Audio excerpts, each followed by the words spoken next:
Le thème de ce matin, c'est ma nouvelle identité. Ça veut dire qu'il y a une ancienne identité. Amen. Aussi vrai que cela puisse être, on ne t'identifie pas avec toi-même. Ce que je veux dire, c'est que quand on te demande de t'identifier en route, tu es dans la voiture ou tu es en train de marcher, mais c'est une pièce que tu donnes. C'est un papier que tu donnes, sur lequel il y a ta photo, acte de naissance, et signé par une autorité qui n'est pas toi. C'est ça ton identité. Or, aujourd'hui, quand nous marchons, quand tu n'as pas de carte, on te fait comment? On t'arrête, on te met en prison. C'est ça qui fait que beaucoup aujourd'hui sont en prison. Prison des célibats, prison de la pauvreté, prison de la maladie. Parce que tu n'as pas de carte d'identité. Quand les démons te demandent où est ta carte, tu ne présentes pas. Tu dis, me voici moi-même. Un peu comme quand les policiers en disent, donne-moi ta carte. Tu dis quoi? Me voici moi-même. Toi-même, quand on dit où est ta carte, si tu n'as pas de carte, c'est toi qu'on met en prison. C'est paradoxal, mais c'est vrai. De la même façon, beaucoup de chrétiens sont en prison aujourd'hui. Je dis bien des chrétiens en prison. Oui. Parce qu'ils n'ont pas de carte d'identité. Quand on demande des choses, ils se présentent eux-mêmes. De la même façon, aujourd'hui, quand on a un problème, quand le démon qui détient ton problème te demande où est ta carte, tu dis moi-même, il te prend toi et ta chose qui n'est pas. Conséquent, on évolue dans les prisons spirituelles. Tu es incapable de bouger. Le mariage, c'est, tu vois ça avec les jumelles. La richesse, alors, ce n'est que dans les novelas. C'est pour ça que vous aimez trop novelas. Parce que là-bas, les gens sont riches. Vous voyez comment une fille est belle et tous les deux. Tu rêves, c'est pour ça que c'est novelas. Parce qu'en fait, tu vis ce que tu n'as pas pu vivre. Bien aimé, erreur. Aujourd'hui, donc, on va voir la nouvelle identité. Si je dis la nouvelle identité, c'est Jésus, tu ne vas pas comprendre pourquoi. Mais c'est Jésus, je te dis déjà. On va voir comment utiliser sa nouvelle identité. Voilà. Vous savez, dans la foi, contrairement à ce qu'on nous a montré, c'est Jésus qui est tout, ce n'est pas nous. Nous ne sommes rien. La différence entre un chrétien et un non-chrétien païen, c'est tout simplement que l'un sait que sa carte d'identité c'est Jésus et l'autre c'est lui-même. Ça veut dire quand tu es malade, tu as un problème, tu peux te débrouiller toi-même à trouver les solutions. Là, tu présentes toi-même comme solution. Mais quand tu dis Jésus est ma solution, c'est ta carte d'identité là-bas. Et voilà la seule différence entre un chrétien qui a sa carte et un chrétien qui n'a pas sa carte. Écoutez, quand vous êtes Camerounais, si vous marchez sans votre carte et on vous arrête, c'est la cellule, vous avez pourtant la carte, mais vous n'avez pas ça avec vous. Donc, il ne suffit pas de dire que vous êtes chrétien pour que le problème s'arrête. Présentez la carte chaque fois qu'on va vous demander. Dans la maladie que tu as là actuellement, quelle est la carte que tu as présentée toi-même? C'est la compétence du médecin. C'est l'efficacité du marabout que tu as présenté. Tu n'as pas présenté la bonne carte. Et on t'a mis en prison. Beaucoup de chrétiens, si leur situation n'est pas différente des païens, c'est-à-dire la sorcellerie est toujours dans leur vie. Pourtant, ils sont chrétiens. Ton problème, c'est un problème de carte. Maintenant, je vais vous poser une question. Pourquoi est-ce que les gens qui sont bons souffrent? Ça veut dire que tout le monde qui est bon, il y a des gens bons qui souffrent, n'est-ce pas? Alors, est-ce que vous savez que quand vous dites qu'il y a des gens bons qui souffrent et que vous posez la question, vous blasphémez? Luc 18, 19, un chef interrogea Jésus et dit, bon maître, que dois-je faire pour hériter la vie éternelle? Jésus lui répondit, pourquoi m'appelles-tu bon? Il n'y a que de bon que Dieu seul. Donc quand tu dis qu'il y a des gens bons qui souffrent, tu blasphèmes parce que Dieu seul souffre. Faisons très attention. Hein? Alléluia! Dieu seul. On n'a pas dit que Dieu est bon. Seul veut dire seul. Hein? Quand tu dis que Dieu est seul, quelque part, il n'y a pas quelqu'un d'autre. Alors si vous dites qu'il y a des gens bons qui souffrent, vous êtes en train d'affirmer que Dieu souffre. Vous voyez la séduction? C'est pour ça que la fin de la foi, si on n'entre pas la salle, d'abord demander. Vous devez être guidé. Parce que vous brisez vos bénédictions vous-même chaque jour. Écoutez, la majorité des problèmes des gens, c'est leur bouche. C'est pour ça que la Bible dit que le chrétien ne parle pas trop. Ouais, pourtant il était bon. Mais je ne comprends pas pourquoi il souffre. Il était bon. Séduction. Pourquoi ça m'arrive au moi? Pourtant séduction. Pourquoi la fête m'arrive à moi? Moi, je pose toujours la question, pourquoi pas toi? Pourquoi tu veux que c'est ton voisin? Ça, c'est même égoïsme. Si tu veux pas que ça t'arrive, toi, tu veux que c'est ton voisin, c'est quoi? C'est un peu comme quand on parle avec nos enfants. Amen. Pour acheter la marchandise, tu prends d'abord pour tes enfants et pour le voisin peut attendre. C'est quoi? C'est l'égoïsme. Donc, de la même façon, quand tu dis que c'est au voisin qui doit souffrir, pas toi, tu es égoïste. Et si tu vois du bon chez les gens, Ça veut dire que quelque part, tu connais distinguer le bien et le mal. Donc toi-même, tu es bon. Parce que quand tu dis que pourquoi est-ce que les bons souffrent, c'est tout simplement parce que toi-même, tu as l'impression que tu souffres parce que tu es bon. Ok, si c'est un jeune garçon, moi je ne cherche pas les femmes, moi je ne vole pas. Il est bon. Le jour où il passe, il voit un voleur en route qu'on tape, il peut prendre le bâton parce qu'il est bon. Mais la nuit, quand il dort, il fait les rêves qui s'envolent. C'est bon sur quel critère? Que veut dire être bon? Jésus a dit Dieu seul. Vous avez quelqu'un qui jeûne 30 jours, étant païen comme tu dis, mais quand il arrive en Jésus, tu lui demandes 40. Tu as l'impression que tu fais quelque chose là. Et c'est l'évangile que nous prêchons aux gens. C'est l'évangile que nous prêchons aux gens. Est-ce que vous savez qu'on prêche dans la pensée? La pensée est plus puissante que la parole. Mais tu vas voir quelqu'un parce qu'il ne parle pas beaucoup, on dit qu'il est calme, il est fort. Alors que s'il te sort, c'est qu'il y a dans ses pensées, c'est la politique. Mais il dit qu'il est bon. C'est pour ça que beaucoup seront surpris en enfer. Donc, Dieu seul est bon. Donc la question, pourquoi les bons souffrent n'a pas lieu d'être? Dieu seul. Donc si tu dis pourquoi les bons souffrent, comme il n'y a que Dieu seul qui est bon, tu vas te dire pourquoi Dieu souffre. Alors, est-ce qu'en étant en Jésus, on devient bon? Attention. Est-ce qu'en étant en Jésus, on est directement bon comme par magie? Non. Il y a ce qu'on appelle les dons de l'esprit et les fruits de l'esprit. Le don, c'est donner le fruit, vous le produisez. Et chaque arbre qui produit avec un temps et dans une saison. C'est-à-dire, quand vous êtes en Christ, vous êtes en train de vous perfectionner. C'est pour ça que les apôtres, les prophètes, pour le perfectionnement des saints.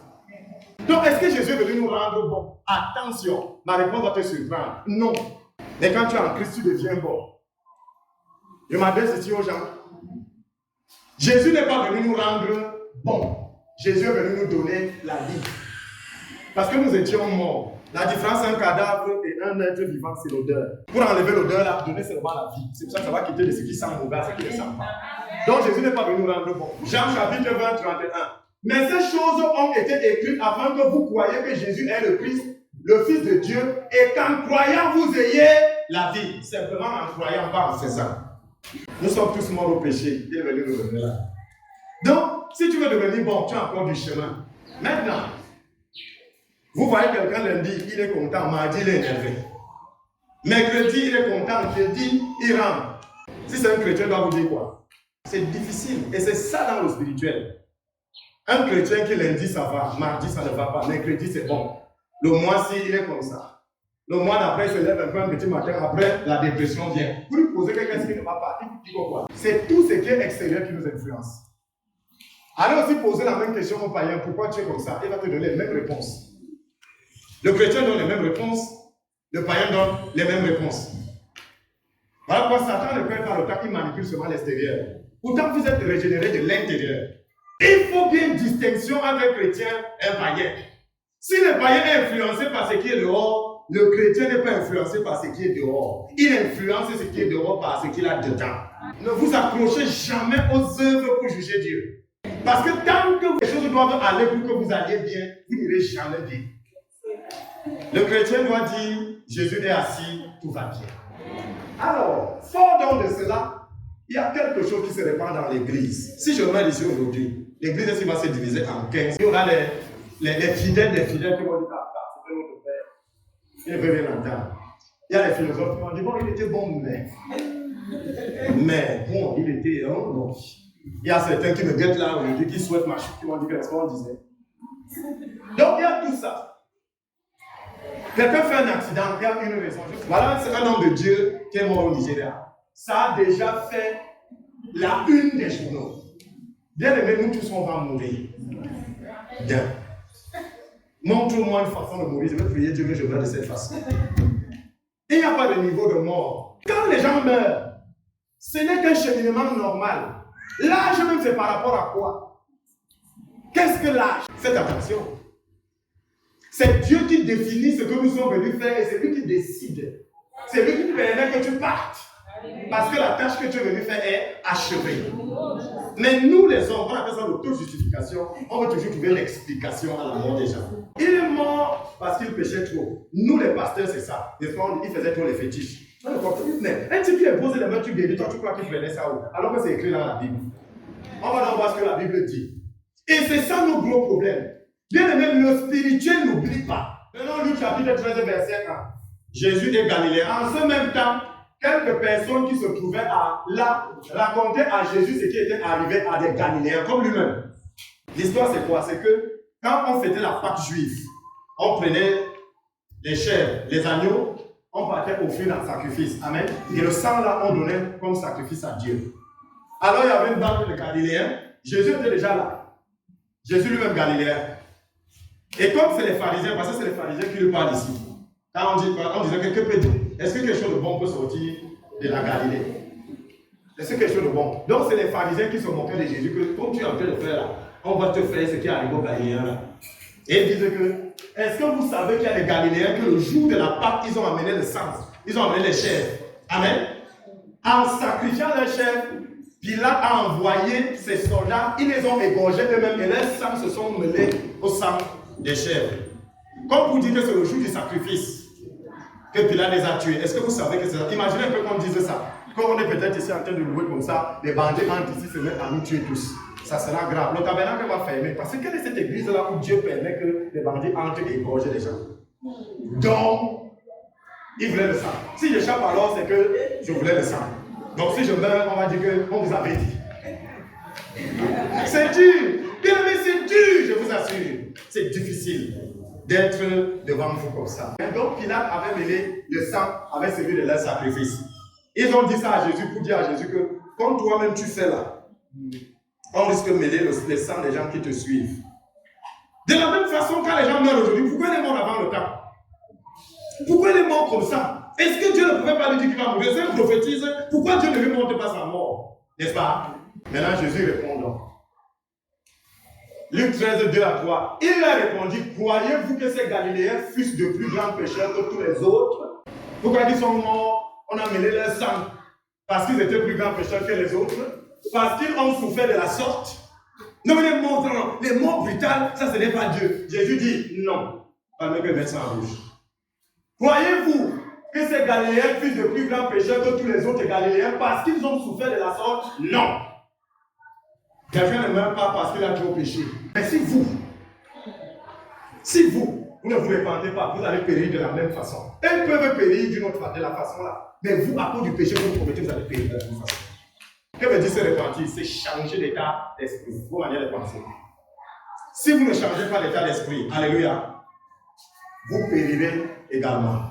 Dans d'autres versions, c'est vous périrez de la même façon. Maintenant, Jésus reprend une autre parabole. Il dit maintenant, ou bien, ils sont venus lui dire, maintenant, il dit, ok, maintenant je vous dis pour moi. Ces 18 personnes sur qui est tombée la tour de Siloé et qu'elle a tué, dans un écroulement, ils sont morts. Croyez-vous qu'elles fussent plus coupables que tous les autres habitants? Vous avez entendu que quelque part à Yaoundé, un immeuble s'est écoulé, ça a tué les gens, ils sont morts. Croyez-vous que ces gens-là sont plus pécheurs que les autres habitants de Yaoundé? Jésus dit non. Regardez comment on parle dans les délits. C'est grave. La vie du mort est décortiquée. Pourtant, vous dites, c'était un homme bon. Tu sais qu'au quartier, le type là ne pouvait pas, devant sa maison, tu ne pouvais rien demander, mais tu témoignes que c'était un homme bon. Alors qu'on te dit que Dieu seul est bon.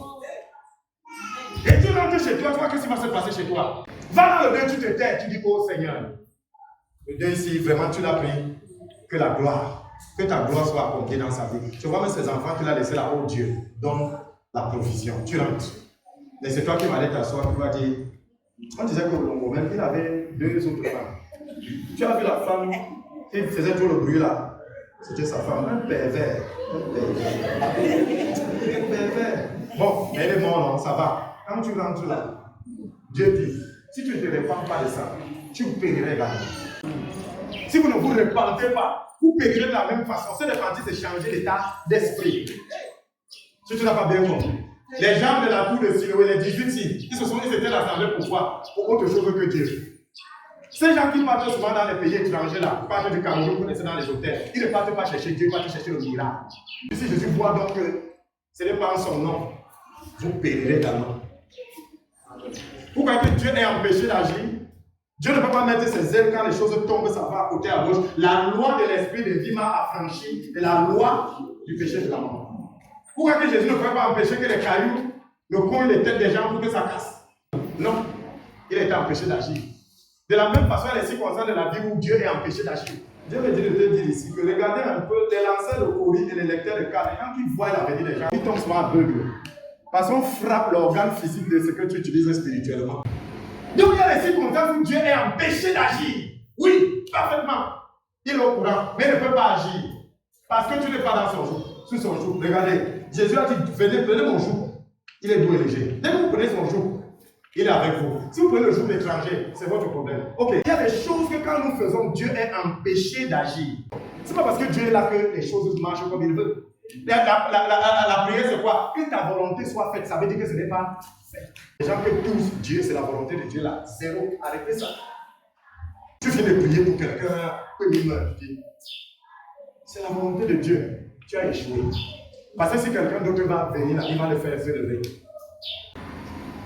Donc il y a des circonstances où Dieu est empêché d'agir. Comme ici, tu blasphèmes sur le nom de quelqu'un, tu viens d'ouvrir une porte, certainement tu mourras de la même façon. Et tu vas accuser le village. Et c'est comme ça qu'on rend Satan puissant. C'est comme ça qu'on rend Satan puissant. Alléluia. Bien aimé, c'est Jésus seul. La première fois que le sang a été mêlé, quand il demande de se repentir, n'amenez plus les boucs.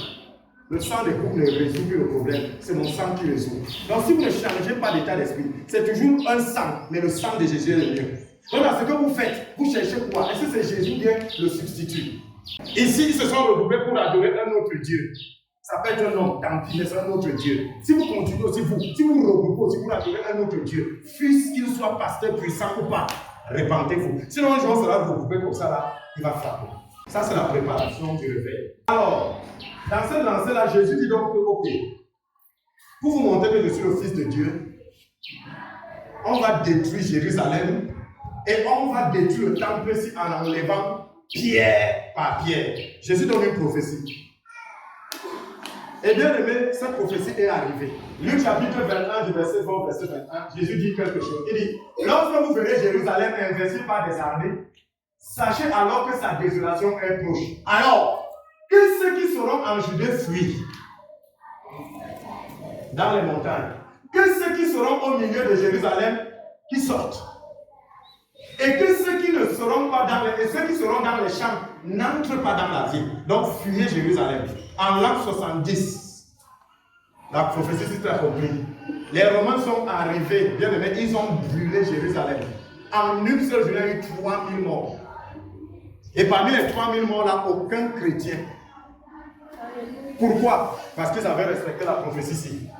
Parce que quand un chrétien se retrouvait hors de Jérusalem, il voit le feu venir, le gars qui venait se lancer en lui, disait que Jésus avait dit. Et aucun chrétien n'est mort. Et vous savez pourquoi on n'a pas cru? Les gens se sont placés, ils ont dit, mais c'est pas vrai. Comment au grand temple de Jérusalem, c'est là qu'on va enlever pierre par pierre? Est-ce que c'est possible? Bien aimé, c'est possible, et ça a été enlevé pierre par pierre. Et comment? Regardez quand on construit le temple de Dieu, il y a une salle, le 3e étage, où même les murs, on recouvre d'or. Même les murs, le sol, c'est en or. Quand les Romains ont mis le feu à Jérusalem, le feu a fait fondre l'or du temple. Et l'or là a glissé dans les pierres. Or, comme les Romains voulaient l'or, tu arrives, ils voient un mur, c'est l'or. Et ils voient entre les pierres l'or. Qu'est-ce qu'ils font? Ils enlèvent une pierre, ils prennent l'or. Ils enlèvent l'autre pierre, ils prennent l'or. Ils ont fait comme ça, enlever pierre par pierre. Et ils ne le mettaient pas, ils jetaient. Et à la fin, le temple a été détruit et pierre par pierre ont été enlevées. Écoutez bien, la prophétie, il faut toujours des événements externes pour qu'elle s'accomplisse. Parce que les gens ici qui disent que les gens ont prophétisé que machin, alors que c'est la foudre qui a tapé. On dit que ton toit va quitter. Tu attends que tu vas prendre le banc de chasser comme ça, le toit va faire fou. C'est ça. Il va pleuvoir, il y aura une tornade, un arbre va quitter, ça va venir casser ton toit, et toi-même tu vas grimper, tu vas enlever le reste pour construire. À la fin, quand tu auras enlevé le toit, n'aura pas sauté. Attention à l'interprétation de la parole de Dieu. Dieu ne te montre pas le comment, il te montre simplement la fin. Donc, faisons très attention quand nous allons dans les pays, quand nous allons dans les rassemblements, quand nous faisons des choses. Les bouches, répentez-vous franchement. Généralement, quand il y a deuil à côté de votre maison, ça vous parle. C'est un message. Et la Bible dit, allez dans les lieux de deuil pour apprendre. ça appelle à l'humilité. Nous voulons toujours définir notre être intérieur par rapport à ce qui est à l'extérieur. Il y a des gens qui disent vraiment, je suis déçu. Tu es déçu pourquoi? Parce que tu as mis ta confiance en toi-même. Quand tu es déçu de toi-même, ça veut dire quoi? Qu'il y a eu un temps, tu as eu confiance en toi-même. Tu fais un concours de beauté. Alléluia. Et tu échoues. On dit que tu n'es pas la plus belle. Tu fais un mois, tu ne manges pas. Écoutez. Parce que c'est toi. C'est toi qui t'as fabriqué. Mais il a fabriqué quelqu'un mieux que toi. Donc vous voyez qu'on ramène même les choses que Dieu fait à nous-mêmes. Je suis déçu. Tu es déçu pourquoi? Parce qu'un jour tu as confiance en toi. Bien aimé, l'être humain est essentiellement mauvais. Si l'être humain pouvait nous tuer nous tous et vivre seul, il allait nous tuer. C'est parce que chacun joue un rôle. Dites-moi quelque chose que les autres ne vous aident pas. Je vais vous dire que vous mentez. Vous mangez le pain. Il y a un boulanger qui fait votre pain. Vous habillez quelqu'un qui vous les habille. Vous portez les chaussures, il y a encore. Et dites-moi des choses que vous faites que ce n'est pas quelqu'un qui fait pour vous. Vous-même vous faites aussi pour quelqu'un. Donc on s'entremêle. Maintenant tu fais la destruction de ces gens. Est-ce que tu auras encore l'autre là? Alors dans Philippiens 3, 1, 4. C'est Paul qui dit: au reste, mes frères, réjouissez-vous dans le Seigneur. Je ne me lasse point de vous écrire les mêmes choses. Et pour vous, cela est salutaire. Prenez garde aux chiens. L'homme de Dieu l'insulte. Prenez garde aux chiens. Paul. Prenez garde aux faux circoncis. Alléluia. Car les circoncis, c'est nous qui rendons à Dieu notre culte par l'Esprit de Dieu, qui nous glorifions en Jésus, pas dans nos œuvres. Alléluia. Qui nous glorifions en Jésus-Christ et qui ne mettons point notre confiance dans la chair. Moi, je ne serai jamais déçu par moi parce que je ne peux pas être bon. Pourquoi si je suis déçu par moi-même? Est-ce que je mets ma confiance dans ma chair? Non, c'est dans l'Esprit de Dieu que je mets la confiance. C'est pour ça que je réussis, que j'échoue, Jésus assis sur le trône. Je me glorifie en lui. Moi aussi, cependant. Maintenant, il dit que moi aussi, cependant, j'aurais sujet de me mettre ma confiance dans la chair. S'il faut m'amener dans la chair, moi je peux mettre ma confiance dans la chair. Il dit quoi? Si quelqu'un autre croit pouvoir se confier dans la chair, je le puis aussi. Donc les choses que tu dis que tu fais là, ta sanctification là, si j'arrive là-bas, je serai mieux que toi. On continue. Philippiens 3, 5, 7. Moi, maintenant il commence à citer ce que tu dis là. J'ai été circoncis le 8e jour. Paul commence. Et il dit, de la race d'Israël, je ne suis même pas quelqu'un de dehors. Donc si tu veux la loi, moi je viens dans la loi. Et je te montre que je suis au-dessus de toi, même dans ta loi que tu dis. Et dit, moi j'ai été circoncis le 8e jour. Je suis de la race d'Israël, de la tribu de Benjamin, et prenez de deux quant à la loi pharisien. Donc ça veut dire que tu ne peux même pas. Mais il dit quoi? Quant aux ailes, si vous m'allez dans vos ailes, je suis persécuteur de l'église. Je parle à quelqu'un irréprochable. Paul. Pas sans péché, mais irréprochable par les hommes. Alléluia. À l'égard de la justice de la loi. Mais ces choses qui étaient pour moi des gains, je les ai regardées comme une perte. Toutes les choses-là, c'est des pertes. Si vous mettez toute votre confiance dans vous-même, dans ce que vous faites, vous ne gagnerez pas Jésus. Bien évidemment, de croire, pas de faire. Je m'adresse ici à quelqu'un. Le meilleur rôle que tu dois jouer, c'est que tu n'as pas de rôle. La seule chose que tu dois faire, c'est accepter. Accepter Jésus. Accepter l'œuvre de la croix dans ta vie. Arrêtez de penser à vous-même. Les choses marchent bien quand les choses de l'extérieur sont bien. Qui vous a dit ça? Bien aimé, ayez vos regards sur Jésus. Ça veut donc dire quoi? Quand vous allez dans un dé, c'est Jésus que vous partez regarder. Ce n'est pas celui qui est mort. Il est mort de ce n'est pas votre problème. Repentez-vous. Quelle est donc ton identité afin de ne pas être frappé? C'est toi. On vient de te dire que les œuvres de la loi ne marchent pas. Ton identité, c'est qui? C'est Jésus. La photo de ton identité, là, c'est la photo de qui? Jésus. Parce que nous sommes, la Bible dit quoi? Nous sommes transportés afin que nous soyons semblables à Christ. Et quand Dieu va te voir, il voit Jésus. Première, tu es né quand? Tu es né date de naissance, le jour où tu es né de nouveau. Lieu de naissance, au sein tabernacle du Sinaï. La taille, j'ai la taille d'un géant dans la foi. Le groupe sanguin, c'est le sang de Jésus. Hey! Emploi ambassadeur pour Christ. Regardez, quand on te prend la carte là comme ça, dès qu'on regarde ça, on dit pasteur. Mais si tu as quoi dans la malle arrière, surtout quand il y a les voitures, on met la porte diplomatique. On ne fouille pas ça. Si on voit emploi, ambassadeur pour Christ, ça veut dire que tu es du corps diplomatique. Tu es le diplomate du ciel. Alléluia! Même la malle arrière, on ne fouille pas. Donc tes biens, on ne saisit pas. Quelle est donc l'identité que tu présentes? Quand tu te lèves, tu dis par le nom précieux et puissant de Jésus. Je suis né de Dieu. Je suis la justice de Dieu dans son nom en Jésus. Jésus est mon rédempteur, mon protecteur, mon bouclier. Alléluia! Voilà la carte que tu présentes. Et quand tu présentes cette carte-là, il ne peut plus rien te faire. Dieu attire. Dans l'église, ne venez pas ici parce que vous êtes poussé par les maladies que vous les vos maladies. Ne venez pas parce que vous êtes poussé par les miracles. Vous devez être attiré par Jésus. C'est ça la repentance. Sinon, vous périrez. Vous devez être attiré, pas poussé. Vous savez que la maladie peut te pousser à aller n'importe où. C'est ce que vous vous dites non. La maladie pour guérir, ça te pousse n'importe où. Le refroidage te pousse entre les bras de n'importe qui. La pauvreté te pousse entre les bras de n'importe qui. Mais l'amour attire. Ces choses poussent, mais l'amour seul attire. Et la Bible dit Dieu est amour. Bien, mais je sais cette parole.